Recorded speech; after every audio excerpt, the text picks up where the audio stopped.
Hello unicorns! Molly McIsaac here, and today I'm going to tell you how cosplay saved my life. Now recently there's been a lot of talk about cosplay in the geek world, most of it controversial because of the cosplay is not consent movement, because there's been a lot of people objectifying men and women in costumes and feeling like it's okay to sexually harass them because they're asking for it. Gee, does that sound familiar? And then furthermore, there's been a lot of shaming and talk, especially perpetuated by the show Heroes of Cosplay on SyFy channel due to the editing that makes all cosplayers look catty and mean and competitive and judgmental. I'm here to tell you how cosplay affected me. And I hope that through my story that it will inspire you to share your own stories or to just go out there and try cosplaying. I'm 24 years old. My entire life I've suffered from body dysmorphia. The way that I can describe body dysmorphia is basically you're trapped in this box of flesh and you hate it. You look in the mirror and you hate what you see and you wish you could just cut holes in yourself and put a vacuum cleaner in and suck the fat out, and it doesn't matter how skinny you get or how different you look, you are never going to be happy with yourself. Body dysmorphia means that you starve yourself, that you feel guilty every time you eat food, that you cannot stand looking in the mirror because you hate it. Body dysmorphia means laying in bed at night wishing, oh God, I'd give anything to wake up tomorrow morning in a different body. Please, if there's someone out there listening to me, let me wake up tomorrow morning in a different body. That was my life. My life was laying on my closet floor sobbing because I didn't want to leave the house because I knew that everyone would judge me. I knew that people would look at me and see what I saw, see this disgusting beast and say, what the fuck, why would she show herself in public? Why doesn't she just kill herself and get it over with? I always felt like my life wasn't going to start until I was skinny and beautiful. Like, oh, when I'm pretty, I'll get the job that I want. When I'm pretty, I'll get the boyfriend I want. When I'm pretty, I'll get the clothes I want, the opportunities I want. But not until I'm pretty, not until I'm skinny. That was my life. It was hell. It was pure hell. But alongside that, I've also always been a geek. And I always found solace in being a geek. And I'm a geek of all trades. I love comic books and video games and anime and fantasy and sci-fi and Dungeons and Dragons and LARPing. Like, I love it all. And I've always loved it all. And it was especially important to me because I was homeschooled in the middle of nowhere in Alaska. And so some of my closest friends growing up were fictional characters. And some of my female role models were fictional characters, you know? I wanted to be Wonder Woman. And so when I finally got the chance to cosplay for the first time 4 or 5 or 6 years ago now, I jumped on it, but because of my body dysmorphia, I cosplayed a character that was covered head to toe in fabric. And this is something I'd always done. The way that I dress, or dressed, the way that I dressed is tights and big boots and a bulky dress and a bulky sweater. Nobody can ever see my arms or my legs because they're going to judge them. You know? Nobody can ever look at any of my skin. If I have sex, I have to have sex with lights off, and then I cry or I can't let go because it sucks because I can't feel comfortable with myself. That's what body dysmorphia is. So the first time I cosplayed a character named McIsaac from Rosin Maiden. She was a really interesting choice for me because she's very small, and I'm very hyper and like personable and crazy, which is why I felt like it related to her, but I'm 5'10", and I have curves, and so cosplaying this character, my decision was mainly based on the fact that she wore a dress that covered her completely. And I went out as this character, and I actually really enjoyed myself, and I felt like people were going to judge me, but they didn't. I got a positive response from everyone.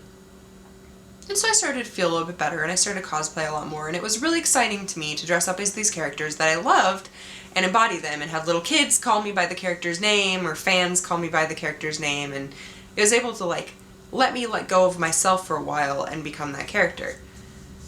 So I started, you know, working in the geek industry professionally, writing, and I fell in with this really amazing group of women, and they invited me to be part of their cosplay group. And all these ladies are friends to this day. They're inspiring, gorgeous ladies, and of every shape and size, or every walk in life, and they're just perfect, and they're wonderful, and they're inspiring, and I never really had female friends like this before. And they invited me to be part of their cosplay group at San Diego Comic-Con in 2010 or 2011. And we were doing the Female Furies, which is a comic that I really love. You know, Darkseid and his, like, gang of badass female supervillains, all led by Granny Goodness. And my favorite character from the Female Furies is Knockout. Knockout is this statuesque lady with, like, big muscles and long, crazy red hair. And she kisses Superboy to throw him off, and her power is super strength, so she's just so cool, and she like beats people up, and she's just like raw, crackling female energy. She's like a lesbian, except she kind of has this like little affair with Superboy, but he like hates it because she's a bad guy, and it's awesome. She's just really cool. And so when they asked me to be her in this group, I was like, fuck yeah, except that Knockout wears a thong leotard. That's so far out of my comfort zone that, like, it was hard for me to say yes to that. I've never left the house in a swimsuit. When I go swimming, even to this day, I still wear, like, shorts and a tank top. And that was me exposing so much, something that I'd never done before. But I agreed to do it because I love the character, and also because, like, maybe I thought it would help me work out and, like, lose weight. So I biked and I ran and I dieted like crazy. I cut carbs out and I only lost like 7 pounds. Because I'm curvy. I'm naturally curvy. And now I know that's how I am and I'm happy with it. I think I'm hot. But back then, I didn't see that. So I went to the convention and I was like 2 seconds away from backing out. But I couldn't let these ladies down.